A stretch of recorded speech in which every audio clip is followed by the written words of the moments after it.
तो जब हमारे जिले के अंदर विरोध शुरू हो गया तो आप समझिए कि पूरे हरियाणा में इसकी शुरुआत होगी। आप ठीक कह रहे थे, हमारे यहाँ विरोध की चिंगारी बिल्कुल आएगी। आज तक मुख्यमंत्री ने जो ये बनवारी लाल जी भ्रष्ट मंत्री जी को बता के छोड़ रखा है, तो क्या आप समझते हैं बनवारी लाल जब इलाके में जाएंगे और राव साहब के साथ चलेंगे तो क्या विरोध नहीं होगा? गाँव का विकास जो आपने कराया नहीं, उनको लावारिस करके और छोड़ दिया। पर वो गांव वाले गर्व महसूस कर रहे थे कि सांसद जी ने हमारा गांव गोद लिया है, अब हमारे गांव की जो है दशा और दिशा दोनों बदल जाएगी। क्या यहाँ की चेयरमैन पूनम यादव जो करोड़ों रुपए यहाँ से खा गई रेवाड़ी शहर से, और वो राव साहब के साथ जाएंगी तो विरोध नहीं होगा? विरोध होगा और इसका खमियाजा इनको भुगतना पड़ेगा। ये खुशी की बात नहीं है, शर्म की बात है। एक बार तो लोग इकट्ठे हो गए थे 3-4 हजार। सांसद का घर भी उसी फीडर में पड़ता है, नाईवाड़ी फीडर में पड़ता है। सांसद का गांव भी उसी फीडर में पड़ता है। नमस्कार, आप देख रहे हैं HR न्यूज। आज हम बैठे हैं हरियाणा में लोकसभा चुनाव के मुद्दे को लेकर के कि किस तरीके से भाजपा ने तमाम उम्मीदवारों की घोषणा कर दी और किस तरीके से भाजपा उम्मीदवारों का विरोध हो रहा है। आज जो ताजा तस्वीर आई नारनौल के सीमा गांव से, जहां कहे धर्मवीर जो भिवानी महेंद्रगढ़ लोकसभा से प्रत्याशी है, वो वहां पे गए और उनका वहां पर विरोध हुआ काले झंडे दिखा करके। लेकिन इस खबर पे हम आए उससे पहले एक और बड़ी ब्रेकिंग खबर हम आपको देते हैं जो नारनौल से हमारे पास आ रही है और उसी पे अपडेट लेंगे, क्योंकि स्कूल बस और ऑटो का भिड़ंत हुआ है। तो सुरेंद्र चौधरी जी नारनौल से हैं, उनसे एक बार जरूर बात करेंगे, उसके बाद हम सीधा राजनीति बात पे आएंगे। सुरेंद्र जी क्या कहेंगे? नारनौल को ग्रहण लग गया महेंद्रगढ़ डिस्ट्रिक्ट को, एक के बाद एक हादसे सामने आ रहे हैं, इसके बावजूद भी लापरवाही रुकी नहीं है। मोहनलाल जी, शायद ग्रहण ही लगा है नारनौल को। आज सुबह भी एक प्राइवेट स्कूल की जो बस थी वो नारनौल में पार्क गली के सामने PWD रेस्ट हाउस के बिल्कुल पास में एक ऑटो से टकरा गई। ये तो भगवान का शुक्र है कि हादसा इतना बड़ा नहीं था और ऑटो का ड्राइवर उसमें घायल हो गया, लेकिन बच्चे काफी सहम गए।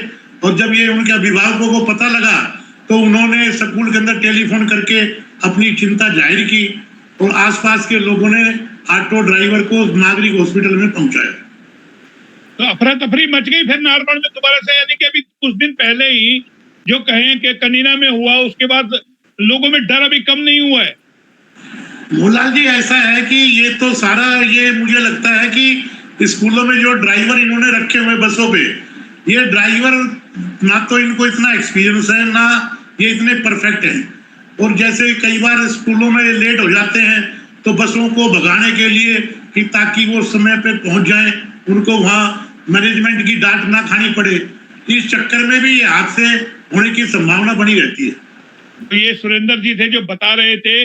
गनीमत ये है, भगवान की असीम कृपा है कि कोई बड़ी कैजुअलिटी, कोई बड़ा हादसा नहीं हुआ। हालांकि ऑटो ड्राइवर को चोट लगी है और बस, स्कूल बस और ऑटो की आमने सामने की भिड़ंत हुई है। तो कहीं ना कहीं एक बार फिर सवाल खड़े हो गए हैं, शासन प्रशासन कब गंभीर होगा वो देखना होगा। लेकिन हमारा आज का मुद्दा है किस तरीके से भाजपा प्रत्याशियों का विरोध हो रहा है। सीधा आप ही के पास आ रहा हूँ सुरेंद्र जी। अभी हमने बात की ग्रहण की, क्या लगता है भाजपा को भी ग्रहण लग गया महेंद्रगढ़ भिवानी में?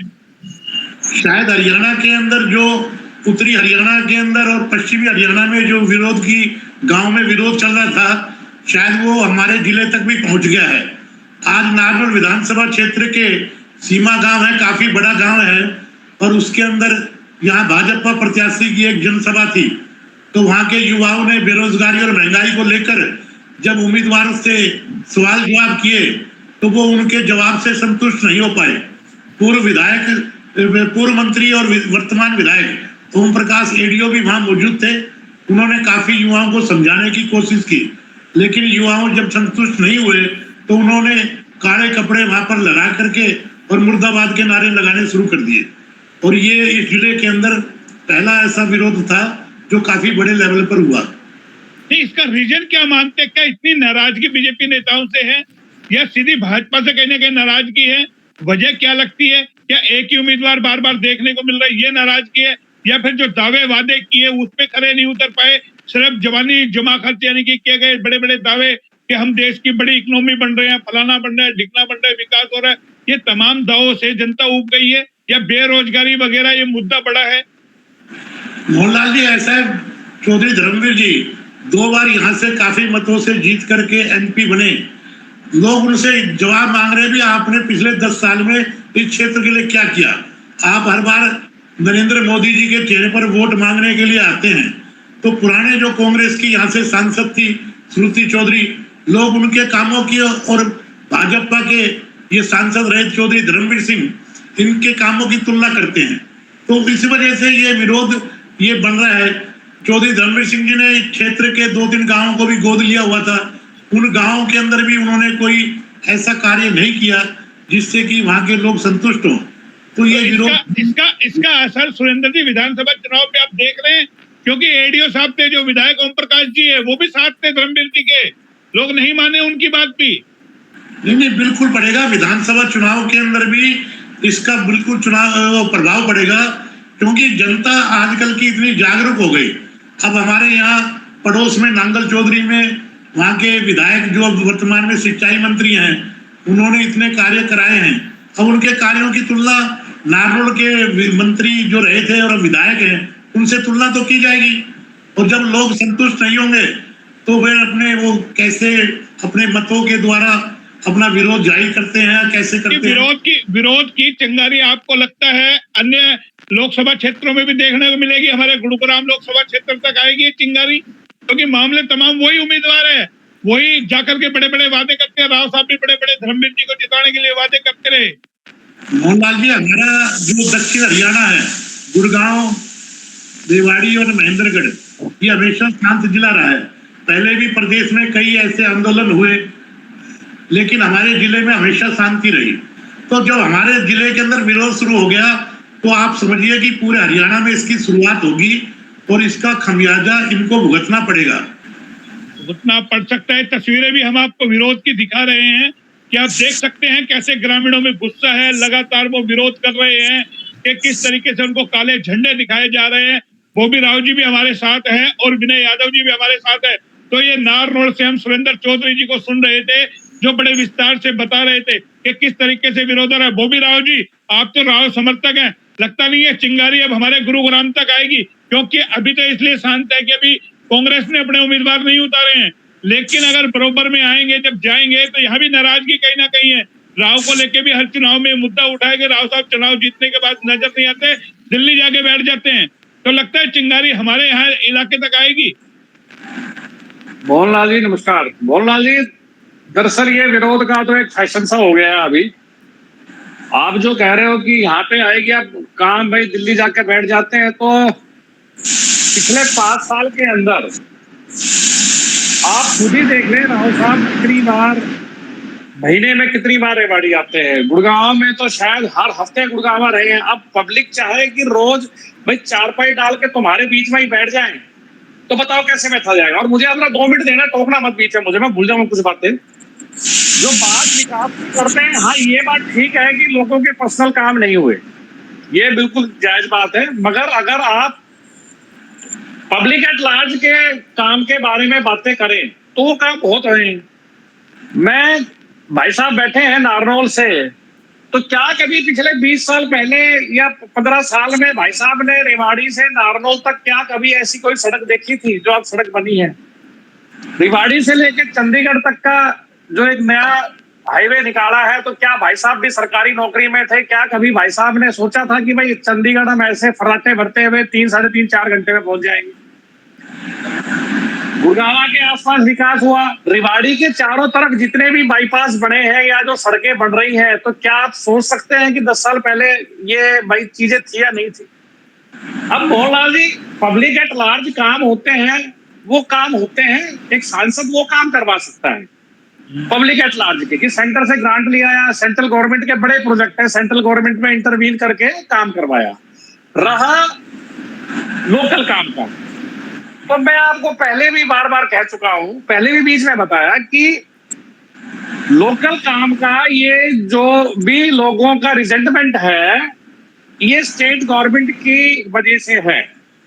इसमें मैं कोई भी लिपापोती नहीं कर रहा हूं। स्टेट गवर्नमेंट ने पिछले 5 साल के अंदर अफसरशाही को इतनी छूट दे दी थी कि भ्रष्टाचार चरम सीमा पे पहुंच गया। लोगों की मूलभूत सुविधाएं थी, वो सुविधाएं नहीं मिली। अब लोगों को अब बात वही आती है कि भाई हाईवे यूज करने वाले तो बहुत कम लोग हैं, कितने लोग चंडीगढ़ जाते होंगे, मगर चलो उनने विकास और पब्लिक राज में काम किया है। अब लोगों को अपनी बिजली की समस्याएं हैं, पानी की समस्याएं हैं, लोकल जो प्रॉब्लम्स है उनकी समस्याएं हैं, उनका निवारण तो स्टेट गवर्नमेंट करेगी। अब स्टेट गवर्नमेंट तो सब कुछ ही अफसरों के हवाले कर दिए हैं या कुछ भ्रष्ट मंत्री है उनके हवाले कर दिए हैं। अब मैं आपको रेवाड़ी का ही बताता हूँ उदाहरण, मुझे जरा एक मिनट और देना। पिछले 3 साल से रेवाड़ी में एक नया बिजली घर बना है नारनौल रोड पे, जिसको नाईवाड़ी फीडर कहते हैं। एक एसडीओ साहब बैठते हैं जतिन जी यहाँ पे, शायद इतने रिप्रेजेंटेशन गए होंगे एससी के पास, एक्सीएन के पास, सबके पास कि भाई साहब इस महाराज से कृपा करके हमारा पीछा छुटवा दो।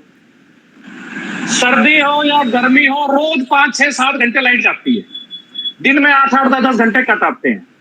अब इस फीडर के अंदर शहर की 25,000 की आबादी रहती है। तो जनाब अब विरोध जब 5 साल किसने नहीं सुना, तो अभी कोई भी मीटिंग होगी, चाहे सांसद की हो, चाहे कोई विधायक ले, चाहे कोई पार्टी का पदाधिकारी ले, तो लोग तो विरोध करेंगे ना कि भाई तुम अब तो वोट मांगने आ रहे, और बिजली के लिए हम 4 साल से चिल्ला रहे हैं कि ये एसडीओ साहब बैठे हैं, इनकी कार्यपद्धति से हम दुखी हैं। नहीं सुना किसने? लोग पार्क घूमने जाते हैं, पार्क में गंदगी का ये बुरा हाल है कि आप अगर जाते हो सुबह माइंड फ्रेश करने के लिए, फ्रेश एयर लेने के लिए, वहां गंदगी इतनी है कि पूछो मत। तो भाई साहब कोई आएंगे तो लोग तो कहेंगे कि पार्क के भी हालात देखो जी।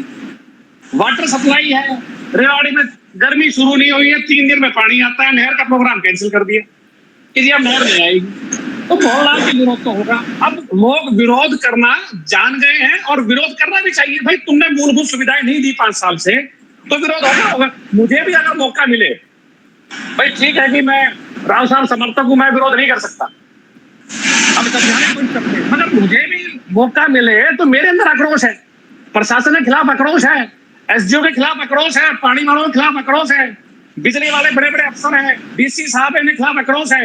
ये अफसर आके बैठ गए दक्षिण हरियाणा सिर्फ और सिर्फ पैसा लूट के लेके जा रहे हैं, चाहे डीसी हो, एसडीएम हो, एक्सीएन हो, किसी विभाग का। मैं मतलब कि बगैर लागबाज आपको ये बात बता रहा हूं, और आप अगर जनहित में जनमानस से जाके पूछेंगे भी एक, तो लोग कहेंगे।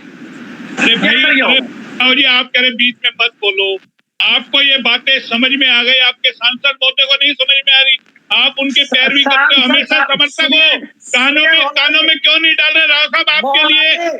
सांसद महोदय ने जो महीने में एक बार डीसी से मीटिंग होती है, सांसद महोदय उसके अंदर बोल चुके हैं कई बार, एक बार नहीं कई बार बोल चुके हैं। सांसद का घर भी उसी फीडर में पड़ता है, नाईवाड़ी फीडर में पड़ता है, सांसद का गांव भी उसी फीडर में पड़ता है। सब लोग एक बार तो लोग इकट्ठे हो गए थे 3-4 हजार, एक्सीएन के पास गए। मैं खुद स्वयं एससी से मिलने गया था, एक्सीएन साहब मिले थे, उन्होंने कहा था कि मैं कार्रवाई करूंगा एसडीओ के खिलाफ, मगर नहीं है कोई भी यहाँ से। राव साहब में इतनी क्षमता नहीं है, महीने में एक ही बार बात करेंगे। अरे भैया इसका नुकसान तो होगा ना। राव साहब के पास जो बात जाती है बात करते। अब मैं आपको एक उस व्यक्ति का नाम ले लूंगा, एक व्यक्ति स्टेट अपनी डिस्ट्रिक्ट लेवल के की ओहदे पे बैठे हैं, मुझसे 4 दिन पहले बीजेपी के संगठन में की ओहदे में बैठे हैं, मुझसे 4 दिन पहले मिले, बात चली, चर्चा चली, तो मुझे छुपते ही कहते हैं कि सरकार ने रेवाड़ी में डीसी राव साहब की मरोड़ निकालने के लिए लगा रखा है। बोला भाई मैं डीसी साहब के पास, मैं सैनी साहब को फोन किया, सीएम साहब को, और उनको कहा कि जी राव साहब की तो मरोड़ नहीं निकलेगी, मगर कोसड़ी के अंदर तुम्हारी 100% तुम्हारी जयराम जी की हो जाएगी, लक्ष्मण भी नहीं घुस पाएगा, विधायक भी, सांसद भी नहीं घुस पाएगा, साहब कुछ तो करो, इस डीसी साहब को हटाओ। ये तो जो एक की पोस्ट बियरर है, आज से 4 दिन पहले की बात है। तो जब आप स्टेट गवर्नमेंट की वर्किंग की या अफसरों को इतनी खुली छूट दे दी है, तो जब भाई पदाधिकारी सब आपस में बात करते, किसी चल ही नहीं रही है। पहले तो 5 साल खट्टर साहब की चली, खूब लपेटा, आ रहा हूं, बोलने दो, मौका दो। हाँ, तो जो बात है लोग विरोध करेंगे, ठीक है भाई, विरोध करने का लोगों को हक भी है, सांसद बनाया है, विधायक बनाया है, तो विरोध करना चाहिए, हक भी है। भाई विरोध करने के तो मोतीराव जी खुद ने रास्ते बना लिए उन्होंने। वो तो कहते मोदी के नाम पे जीत रहा हूँ, क्यों काम करेंगे कोई भी अधिकारी? जब राव मोदी के भरोसे हैं, कोई प्यादे बन गए, उनमें दम नहीं है। आप इलाके की जनता कहते हो राजा है, राजा है, राजा ने जब धक्कर दी तो फिर क्या बच गया? मोहनलाल जी राजा है, राजा रहेंगे। पहली बात तो एक ये, आप बार बार सब इस्तेमाल मत करा करो। दूसरी बात ये, राव साहब ने इस 5 साल के अंदर जो काम करवाए, मेरे पास लिस्ट पड़ी हुई है, और मेरे पास लिस्ट इतनी बड़ी है, जो कि लिस्ट मैं आपको एक सर्टिफाइड कॉपी है सेंट्रल गवर्नमेंट की, जो सेंट्रल गवर्नमेंट के प्रोजेक्ट दक्षिण हरियाणा में है, मैं आपको वो मैं दे सकता हूँ। और सांसद का काम है, सांसद अपनी जिम्मेदारी निभाएंगे। चलिए मैं विनय जी को जोड़ लेता हूँ। विनय जी, अब तो सुन लिया आपने बॉबी राव जी को, वो तो नाराज हो जाते हैं, जैसे हम बात करते हैं नाराज हो जाते हैं। नहीं, नाराज होना नहीं, लेकिन खुद भी मान रहे हैं, खुद भी मान रहे हैं, मैं कह रहा हूँ खुद मान रहे हैं कि भाई मेरे सामने ऐसी बातें आ रही है कि राव को इग्नोर करने के लिए अधिकारी नियुक्त किए गए हैं। जी हाँ, तो मैं इसी पे हमारे राजनीति विश्लेषक विनय यादव जी बड़े विस्तार से बताएंगे। विनय जी, विरोध की चिंगारी यहाँ भी देखने को मिलेगी, आपको लगता है कि भाई आज विनय भाई बहुत खुश होंगे कि हम सरकार के खिलाफ बोल रहे हैं? नहीं, ये खुशी की बात नहीं है, शर्म की बात है। हमारी हरियाणा सरकार इतनी निकम्मी है कि जो भाजपा समर्थक है या भाजपा के विधायक या सांसद समय समय पर उन पे आरोप लगाते रहे हैं, सरकार के नियुक्त किए गए अधिकारी हमारी बातों को नहीं सुनते, हमारी बातों को सीरियसली नहीं लेते हैं। तो ये खुशी की बात नहीं है, बड़े शर्म की बात है। ये हरियाणा की जनता के लिए शर्म की बात है, बड़े आला नेताओं के लिए शर्म की बात है, और भाई आपको मौका मिल व्यक्तियों ने भाजपा को वोट दिया उनके लिए भी बड़ी शर्म की बात है। अब इस तरह का रवैया अगर अधिकारी और भाजपा के नेता अपना रहे हैं, जनता की समस्याओं को वो सुनना पसंद नहीं करते, तो ये गर्व की बात नहीं है कहीं भी। अब दूसरी बात बॉबी भाई ने कही विकास, बॉबी भाई ने 2 रोड ऐसे गिनवाए। मुझे एक चीज बताइए, हरियाणा क्या हिंदुस्तान में कोई भी ऐसा रोड बनाओ जो सरकार ने बिना टोल का बनाया हो? ये सब तो प्राइवेट कंपनियां बना रही है केवल टोल वसूलने के लिए। 1 रुपए अगर वो लगाएंगे तो 4 रुपए वसूल किए जाएंगे। पीछे ताजा तरीन उदाहरण, पिछले 1.5 साल तक हमारा खेड़की तोला का टोल अवैध रूप से चलता रहा। ग्रामीणों ने बड़ा विद्रोह किया, आंदोलन किए, जब उस बात पे संज्ञान लिया गया। तो ये जो चीजें है ना विकास की, विकास तो हर सरकार में होता रहा है, जिस समय जितना इंफ्रास्ट्रक्चर की जरूरत थी उतना बढ़ता रहा। पर बात क्या है कि दुनिया जो बुनियादी सुविधाएं हैं लोगों की, उनमें कटौती करके अगर आप केवल विकास का मॉडल पेश करना चाहेंगे तो लोगों का जीवन यापन कैसे होगा? सबसे बड़ी दिक्कत वहां आ रही है कि सामाजिक सरोकार के जो जुड़े मुद्दे हैं उनका विरोध हो रहा है। ना नेताओं का विरोध हो रहा है, ना पार्टी का विरोध हो रहा है। विरोध हो रहा है कि 10 साल तक आपने जो वादे किए, जो आपने पूरे नहीं किए, झूठ बोलकर आप लोगों को बहकाते रहे, उसका विरोध है। अब आपने बात रखी धर्मवीर सांसद जी की। धर्मवीर जी ने पिछले चुनाव में कहा था कि मैं चुनाव नहीं लड़ना चाहता, पर पार्टी लड़ाना चाह रही है इसलिए लड़ रहा हूँ। इस बार भी पहले 1 साल पहले उनके बयान ये आते थे कि मैं इस बार चुनाव नहीं लड़ूंगा, मेरा आखिरी चुनाव था, अब मैं राजनीति में नहीं रहना चाहता, मैं चुनाव नहीं लड़ना चाहता हूँ। तो ऐसी क्या मजबूरी है पार्टी की, उन्हीं को टिकट देकर चुनाव लड़ाया जा रहा है? फिर एक चीज और है, 2 योजना सांसदों की चलेगी भारतीय जनता पार्टी में।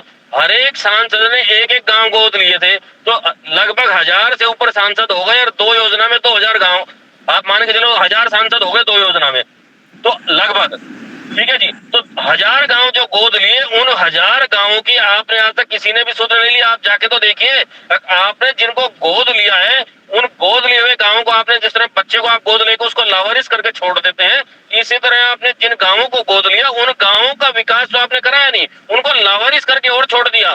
पर वो गांव वाले गर्व महसूस कर रहे थे कि सांसद जी ने हमारा गांव गोद लिया है, अब हमारे गांव की जो है दशा और दिशा दोनों बदल जाएगी, पर वो उससे भी बदतर होती चलेगी। तो ये विरोध उन चीजों का है, ये जो निजी रूप से ले रहे हैं ना, अब जिस तरह का भी नया ट्रेंड चल गया, चलन चल गया है, वो नहीं है। इसी तरह के विरोध 2014 से पहले कांग्रेस का भी हुआ था, हर जगह हुआ था, क्योंकि जब ये नए सपने दिखाए गए थे भारतीय जनता पार्टी की तरफ से, अगर हम बिल्कुल परिवर्तन कर देंगे तो लोगों को बड़ी उम्मीद जगी थी दिल से, और जो लोग नहीं वोट देना चाहते तो उन्होंने भी वोट दी थी उस उम्मीद पे। मोदी जी द्वारा, भारतीय जनता पार्टी द्वारा जो बातें कही जा रही हैं, अगर वो उन पे अमल करती है तो यकीनन हमारे देश की दिशा और दशा दोनों बदल जाएगी। पर हुआ उनके बिल्कुल उलट, जो वादे भाजपा ने किए सबके विपरीत उन्होंने काम किया। विनय जी बिल्कुल ठीक आप कह रहे हैं, नाराजगी अपने आप होगी जब काम नहीं होंगे, लेकिन कल 102 सीटों के चुनाव हो चुके हैं, वहां भी वोटिंग परसेंट कम है, लोग निराश हैं, लोगों के मुद्दे हैं, क्या लगता है उसका असर यहाँ भी दिखेगा?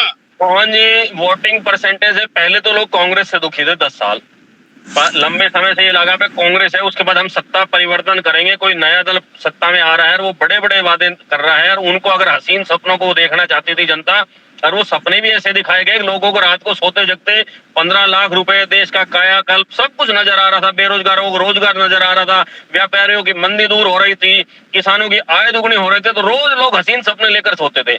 मगर वो सपने उनके पूरे नहीं हुए, सरकार ने उनको धोखा दिया। फिर उन्होंने समय मांगा, तो 5 साल का समय हमें कम पड़ा, इसलिए हम काम नहीं कर पाए। लोगों ने फिर विश्वास किया जनता ने, हो सकता है 5 साल का समय तो व्यवस्था बढ़ाने में लग जाता है। उन्होंने फिर से उन्हीं वादों के ऊपर, उन्हीं सपनों को पूरा करने के लिए सरकार को समय दिया, मगर सरकार फिर से उन्हीं वादों पर या क्या नए मुद्दों पर कोई काम नहीं कर पाई। तो जनता ने अपने आप को 2 बार ठगा सा महसूस किया। इस बार तीसरी बार जनता नहीं चाहती कि हम वही गलती फिर से दोहराएं और हम फिर ठगा सा महसूस करें, क्योंकि उसकी एक बड़ी वजह है, अगर रोड मैप तैयार किया जा रहा है वो 2024 का नहीं किया जा रहा और आगे 10-15 साल आगे का किया जा रहा है, तो इसका मतलब आप झूठ बोल रहे हैं, धरातल पे आपके पास कुछ नहीं है।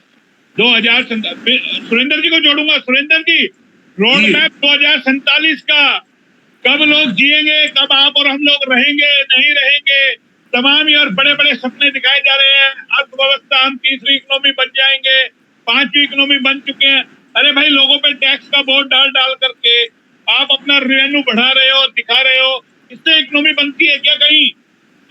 मोहनलाल जी, ऐसा है 2047 का जो रोड मैप भाजपा ने किया है, अब ये तो वक्त ही बताएगा कि वो पूरा होगा या नहीं होगा। तो आज जो मेरा 20 साल का बेटा है 47 तक तो 47 साल का हो जाएगा जी। इन्होंने तो मान लिया है कि अगले 50 साल तक हमें इस देश पर राज करना है। अब वो कैसे संभव होगा ये तो वो ही बता सकते हैं। मैं पहले परवीन राव जी ने जैसे कहा, मैं तो ये बताना चाहता हूँ कि हम किसी पार्टी से जुड़े हुए नहीं है। और रही बात धर्मवीर की और इंद्रजीत की, इनकी तुलना नहीं की जा सकती। राव इंद्रजीत सिंह ने एम्स का जैसे कार्य कराया और भी जो किए, तो आज हम धर्मवीर जी से उसकी तुलना करें। और जैसे कि इन्होंने कहा कि वे रोड बनाए, वो किए, तो रोड के लिए तो आज केंद्र में सड़क परिवहन मंत्री नितिन गडकरी जी हैं। आज पूरा देश उनको सबसे बढ़िया मंत्री मानता है, नरेंद्र मोदी जी की वजारत के अंदर, जिन्होंने बिना किसी भेदभाव के पूरे देश में काम कराए।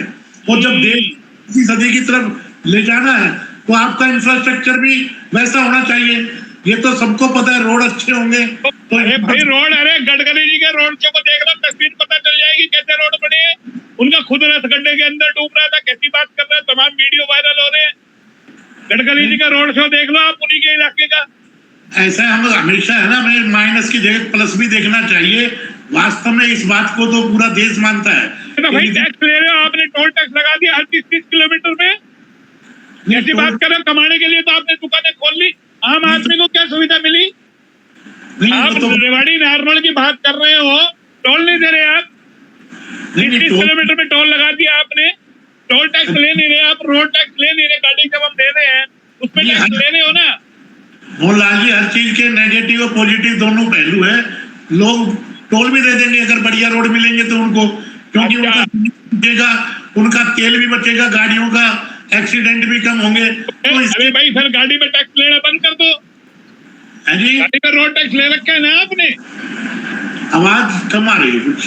मैं कह रहा हूँ गाड़ी पे आपने टैक्स ले रखा है ना। हेलो, गाड़ी पे रोड टैक्स ले रखा है ना। हाँ जी, हाँ जी। फिर किस बात का टोल टैक्स? विनय जी थोड़ा सा फ्रेम करें।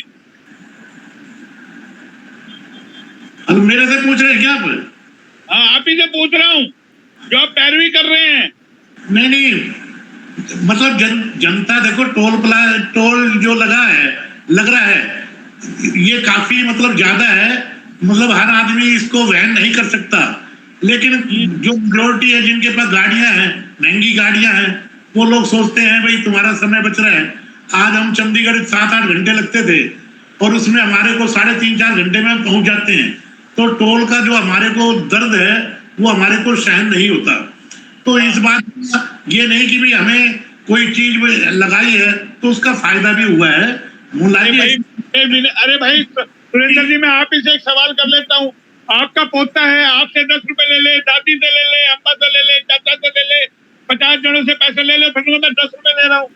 तो आप बताइए ना, फिर वो जायज ना जायज? ले तो उसने 500 लिए। नहीं, जायज नाजायज का तो लोग ही बताएंगे, मैं तो क्या बता सकता हूँ। तो ये विरोध उसी की पान की है ना। सबसे बड़ा है वक्त। जो वक्त पहले लगा करता था वो वक्त आज कम लग रहा है, और उसके आगे ये सारी चीजें गौण हो जाती है। ये बॉबी राव जी कुछ कहना चाह रहे थे। बॉबी राव जी आप बताइएगा, आप देखिए विनय जी ने भी बात सही रखी है, आप टोल टैक्स ले रहे हैं, एहसान जता रहे हैं, आप कहते हैं हमने वैक्सीन लगा दी, हमने फ्री में नाश दे दिया। अरे भाई आप एहसान जता रहे हो, इससे पहले भी वैक्सीन लगती थी, मेरे भी टीका लगा हुआ है टेटनस का, आपके भी लगा हुआ है, पोलियो की ड्रॉप उन्होंने भी पिलाई है, इलेक्ट्रल बॉन्ड आपने देख लिया होगा कितनी रफ्तार से पैसा लिया है। फिर ऐसे काम हो रहे हैं देश में, यही तो नाराजगी कहीं ना कहीं लोगों तक हो रही है। मैसेज चला गया लोगों में कि इस सरकार को हम ईमानदार समझते थे, ना खाऊंगा ना खाने दूंगा, लेकिन ये तो खाने में सबसे गब्बर निकले। जो 70 साल में कांग्रेस नहीं खा सकी वो बीजेपी ने काम कर दिया। मोहनलाल जी, पिछले 20 साल से जो इस देश में सड़कें बनी हैं, चाहे हाईवे का मेंटेनेंस हुआ हो, चाहे जितने नए हाईवे बने हैं या चाहे अब बड़े हैं, ये एक पॉलिसी आई थी बिल्ट ऑन ऑपरेटेड बेसिस कि आप सड़कें बनाओ, सरकार आपको जमीन दे देगी सड़क बनाने के लिए, सड़कें बनाओ और जो खर्चा आएगा वो खर्चे की वसूली टोल टैक्स लागू की जाए। और उसके ऊपर आप जो कह रहे हो कि टोल टैक्स अपने मन से नहीं लगता, ये टोल टैक्स की एक समिति बनाई थी, उसमें रिटायर्ड जज भी हैं, एमिनेंट व्यक्ति हैं देश के, उसके कमेटी के अंदर, कि भाई 70 किलोमीटर बाद, 50 किलोमीटर बाद या 60 किलोमीटर उस हिसाब से टोल टैक्स लगेगा, और किलोमीटर वाइज छांट के उन्होंने लगाया था ये। तो ये जो सड़कें बनी हैं, क्योंकि सरकार के पास पैसा, हिंदुस्तान में गरीब कंट्री नहीं है, देश बड़ा है, सड़कें काफी बनानी है, तो सड़कें बन रही है उसमें। मगर ये भी आज गडकरी जी ने किया, सर मेरी बात सुनिए, गडकरी जी ने किया, तो गडकरी जी ने सेंट्रल गवर्नमेंट से या मोदी जी से कोई एक पैसा नहीं लिया है। वो अपनी रैलियों में, भाषणों में सबका कह चुके हैं कि मैं तो भाई दिया मेरे पास प्रोजेक्ट, कोई स्टेट गवर्नमेंट चाहती है वो आओ, चाहे पक्ष की है चाहे विपक्ष की, स्टेट गवर्नमेंट सड़कें बनवा दूंगा। तो उनने सड़कें ऐसे बनी है, इसमें भी राव साहब ने इनिशिएटिव लिया तो सड़कें निकल गई आज। ये कोई सपना तो आया नहीं था कि भाई यहाँ सड़क निकाल। बात दुरुस्त है, मेरा सवाल टेढ़ा है। आपने गाड़ी ली, थार गाड़ी, उसका टैक्स दिया होगा आपने, रोड टैक्स बिल्कुल दिया है, बिल्कुल दिया है। गाड़ी कितने की, ओरिजिनल कीमत कितने की है गाड़ी की? 8 लाख रुपए की, कितने की पड़ रही है? 17 लाख रुपए की पड़ रही है। बिल्कुल बिल्कुल। तो फिर आप सुनिए, उसके बाद आप लोग कहते हैं हमने पब्लिक प्रॉपर्टी के हिसाब से पीपीपी के तहत हमने जो है। सर सुनिए मोहनलाल जी, सुनिए, रोड टैक्स हिंदुस्तान के अंदर, वर्ल्ड के अंदर सबसे कम है। चूंकि मैं बहुत ज्यादा कंट्रीज अपने व्यापार के सिलसिले में घूमता रहता हूँ, जाता रहता हूँ, टोल टैक्स भी अगर आप कंपेयर करेंगे डेवलप्ड नेशन से, उनसे बहुत कम है। और गाड़ी का टैक्स, सरकार पे टैक्स ले रही है तो उसी टैक्स से तो देश चल रहा है। अब तो भाई मैं यही सवाल कर रहा हूँ पहले, भैया आप बात नहीं समझ रहे, ऐसे लोगों को भी देना पड़ रहा है ना टोल टैक्स जिनको रोड से वास्ता नहीं है, जिनको बेनिफिट नहीं है। आज मैं किसी के मुकान जा रहा हूँ, गाड़ी में जा रहा हूँ, तो वो टोल टैक्स तो मुझ पे लग रहा है ना, मेरे पास गाड़ी भी नहीं है। सर सुनिए, मोटरसाइकिल का टोल टैक्स माफ है, ट्रैक्टर का माफ है, गधा गाड़ी, घोड़ा गाड़ी सबका माफ है। आप कार में ट्रेवल करोगे तो कार में अगर पर्सनल गाड़ी ले जाओगे तो टैक्स दोगे आप। अगर टैक्स दे रखा ऑलरेडी, कैसी बात कर रहा हूँ? रोड टैक्स दे रखा। मोहनलाल जी सुनिए, मोहनलाल जी 50 पे क्यों दूं? सर सुन लिए ना, आप एक गाड़ी में कह रहे हैं, आपने कहा मोकान है, गाड़ी में 10 जने बैठ के जा रहे हैं, अगर 100 रुपए टोल टैक्स दे दिया तो 10 रुपए पर फी आदमी बैठा है। मगर आप सड़कों की सुविधाएं देखो ना, कि पहले खड्डे मिल सकते हैं, मत कहो ना आप, सुविधा के नाम पर ये मत करो ना, ये सुविधा देंगे ही, फिर सुविधा सरकार का क्या एहसान है? फिर सरकार का क्या एहसान है? फिर इसमें राव इंद्रजीत का क्या एहसान है? आप कह रहे हो रोड बनवा दिए, क्या बात कर रहे हो आप? एहसान क्यों नहीं है? आप पैसे ले रहे हो, कमाल कर रहे हो, हमारे पैसे से बढ़ते हैं। विनय जी, मेरे पास सुनने का अभाव भी होता है। हम जो मुद्दे की बात थी वो ये थी, जो नेताओं का विरोध हो रहा है, वो विरोध क्या जायज है, क्या विरोध होना चाहिए? विनय जी, विरोध मैंने आपको बताया था, मैं आपको फिर बता रहा हूँ, नेताओं का विरोध इसलिए है जो मूलभूत सुविधाएं हैं स्टेट गवर्नमेंट उनको देने में चूक कर गई, अफसरों ने खुली लूटशाही मचा दी, लूटाशाही में उसमें स्टेट गवर्नमेंट अफसरों पे छोड़ दिया, अफसरों ने लूट लिया सब कुछ, और जो पब्लिक को मूलभूत सुविधाएं चाहिए थी, पानी की है, शिक्षा की है या बिजली की है, वो नहीं मिल पा रही। तो मान रहे हो भाजपा को बड़ा नुकसान हरियाणा में है? पिछली बार 10 की 10 सीटें जीती थी। अगर कांग्रेस के उम्मीदवार मैदान में आएंगे, अगर अच्छे उम्मीदवार आए तो भाजपा को बड़ा नुकसान होगा। भाई पब्लिक को अब ये नेता लोग जाना, पब्लिक कैसे समझाएंगे इसमें? ये सरल से ये इसका जो सिरा है, कोई विधायक पे फोड़ेगा, कोई स्टेट गवर्नमेंट मंत्री है फोड़ेगा, किस पे क्या करेगा? ये लोग विनय जी समापन का समय मेरे पास, आपके पास 10 सेकंड है, अपनी बात रखें। सुन लिया आपने? आवाज ऑन करें, आवाज नहीं आ रही आपकी। मोहन जी, वो भी भाई कह रहे हैं बिल्कुल ठीक कर रहे हैं, रोड जो बन रहे हैं पॉलिसी के तहत बन रहे हैं, मगर बात ये उठती है कि पॉलिसी में बदलाव किसने किया? आप मुझे बताइए, हर रोड की अलग अलग टोल टैक्स वैल्यू है। किसी रोड पे 40 रुपए लग रहा है उतना ही किलोमीटर का, किसी पे 80 लग रहा है, किसी पे 1000 भी है। अब बॉम्बे में जो रोड बनाया गया है उसमें रोड टैक्स इतना है कि उस आदमी अगर पूरे महीने का कोई पास बनवाता है तो उस आदमी की तनख्वाह उतनी नहीं है जितने का वो रोड टैक्स देने के मजबूर है, टोल टैक्स देने को मजबूर है। अगर कोई आदमी गाड़ी से सफर कर रहा है, गाड़ी कोई 50 लाख की में जा रहा है और कोई 5 लाख की में जा रहा है, तो जो 5 लाख की में जा रहा है वो यकीनन गरीब आदमी तो 5 लाख की गाड़ी यूज कर रहा है, उसको भी टोल के 100 रुपए देने पड़ रहे हैं। और जो 50 लाख की में जा रहा है उसको भी वही 100 रुपए देने पड़ रहे हैं। तो मार तो गरीबों पर पड़ रही है ना। सबसे बड़ी दिक्कत ये है कि वो पॉलिसी में फिर ये क्यों नहीं देखती सरकार, अगर जो गाड़ी की वैल्यू के हिसाब से या तो टोल टैक्स लगाए, और अगर रोड के हिसाब से लगा रही है तो फिर रोड पे अगर गाड़ी चलती है तो वो गाड़ी उतनी ही जगह 6 लेन वाली रोड पे घेरेगी, उतनी जगह वो 4 लेन पे घेरेगी, तो फिर वो टोल टैक्स का रेट का वैल्यू का फर्क क्यों आता है? फिर दूसरी बात, अवैध वसूली टोल के थ्रू जो होती है उसका कहीं रिकॉर्ड कभी होता है क्या? सरकार के खिलाफ अगर कोई आवाज उठा देता है कि ये गड़बड़ी हो रही है तो सरकार संज्ञान में ले लेती है। आज तक किसी टोल कंपनी के खिलाफ मुकदमा दर्ज नहीं हुआ। फिर अगर रोड पे जो गड्ढे हैं, टोल टैक्स की जिम्मेदारी है कंपनी की, अगर रोड पे गड्ढे हैं, अनऑथराइज्ड गाड़ियां खड़ी हैं और उनसे एक्सीडेंट होता है तो उनका मुआवजा उस कंपनी से क्यों नहीं दिलवाती सरकार? चलिए, ये तो रोड की बात हो गई, हम टॉपिक से भटक जाएंगे।